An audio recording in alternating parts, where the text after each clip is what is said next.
उज्जैन के पुरातत्व संग्रहालय में है कुबेर की चतुर्था 12वीं शताब्दी की परमाकालीन दुर्लभ प्राचीन प्रतिमा। Hello everyone, welcome back to my channel जय श्री महाकाल। आज था धनतेरस का दूसरा दिन और आज हमें पता चला कि कुबेर जी की ये मूर्ति तो उज्जैन में ही है।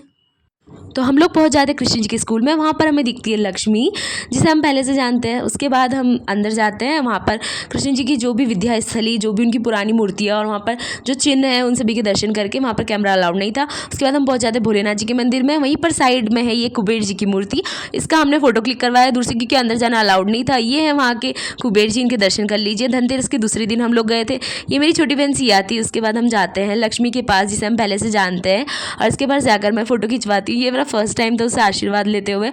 और एक बार अगर हम दर्शन करने निकल ही चुके हैं तो हम फिर चले जाते हैं रेणु मुक्तेश्वर मंदिर। ये है रेणु मुक्तेश्वर का घाट, पूरा आप व्यू देख सकते हैं। और ये पूरा आ गया हमारा मंदिर परिसर। इतना बड़ा मंदिर परिसर है यहाँ पर। और ये वही रेणु मुक्तेश्वर है जहाँ पर ऐसा बोलते हैं कि यहाँ पर एक बार मान या मन्नत करने से आपका जितना भी ऋण रहता है वो उतर जाता है। देखिए मंदिर के लिए कितनी भीड़ लगी हुई है। यहाँ पर हमेशा ही मंदिर में भीड़ रहती है। उसके बाद इस शिला पर लिखा है कि शिव महापुराण सुनने से 71 पीढ़ियां तर जाती और ऋण मुक्तेश्वर महादेव जी का पूजन करने से समस्त प्रकार के ऋणों से मुक्ति मिलती है। ये थे यहाँ के नंदी महाराज। और अब हम वेट कर रहे हैं जल लेकर अपने हाथ में महादेव जी का। और हम महादेव जी के पास पहुंच चुके हैं और यहाँ पर हमने महादेव जी ऊपर जल अर्पण किया। बहुत भीड़ थी, इसलिए कैमरा बंद करने के लिए बोला जा रहा था। जब भी मैंने थोड़ी सी क्लिप आप लोगों के लिए ले ली कि आप लोग जल्दी जल्दी दर्शन कर लें। और उसके बाद ये आप देख सकते हैं कि यहाँ पर बहुत सारे बड़ के जो पेड़ रहते हैं वो है।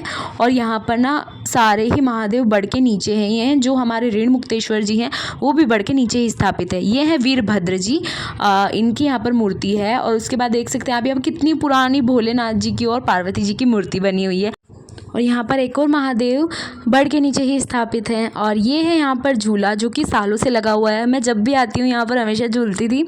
और ये हमारी छोटी सिया यहाँ पर मस्ती कर रही है अपने दोनों भाइयों के साथ में। और देखो ये जब भी मैं कैमरा ऑन करती हूँ कभी मुझे फुटेज नहीं देगी। देखो देखो देखो। और यहाँ पर एक गौशाला भी बनी हुई है। अगर आप आते हैं तो आप यहाँ पर गायों को चारा भी खिला सकते हैं। और उसके बाद हम लोग निकल जाते हैं। अनुज ने सिया को गोद में ले लिया क्योंकि वो उसे बहुत लाड करता है। फिर हम जा रहे हैं दूसरे मंदिर के लिए और अब हम जा रहे हैं भरतरी गुफा।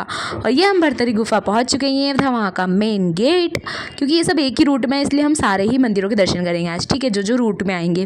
फिर हम भरतरी गुफा में पहुंच चुके हैं। यहाँ पे बहुत सारे पुराने जो औजार, जो वहाँ के पहले के औजार थे, वो सारे यहाँ पर बिल्कुल संभाल कर रखे हुए हैं। फिर हम जाते हैं गुफा नंबर 1 में।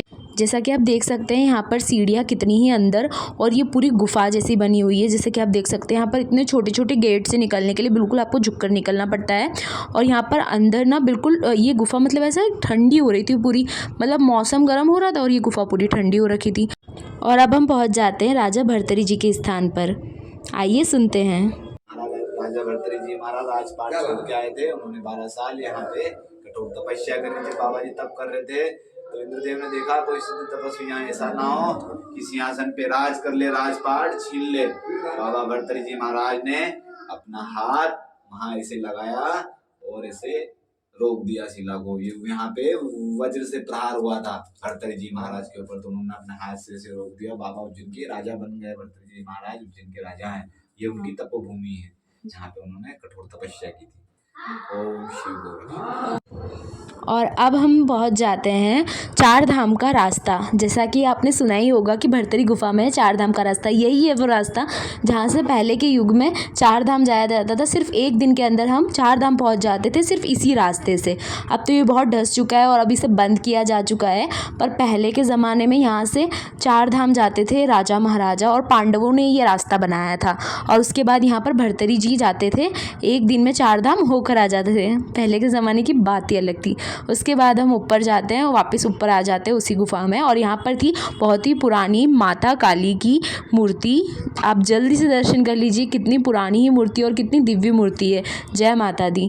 फिर यहाँ पर मत्स्य भगवान की भी एक मूर्ति बनी हुई है। और उसके बाद यहाँ पर पूरा बायोडेटा लिखा हुआ था कि यहाँ पर कैसे क्या कब कब हुआ था, पूरा इतिहास। और हम दूसरी गुफा के अंदर जाते हैं तो यहाँ पर ये कुछ उससे मतलब इसके गेट्स जो थे ना, वो पहले वाली गुफा से भी बहुत ज़्यादा ही छोटे थे। यहाँ पर बहुत झुक झुक कर चलना पड़ रहा था। और यहाँ पर थे महादेव जी की मूर्ति अंदर बनी हुई, जो कि बहुत ही पुरानी थी। तो हमने यहाँ पर थोड़ी सी पूजा वूजा की, फिर हम वापस निकल जाते हैं।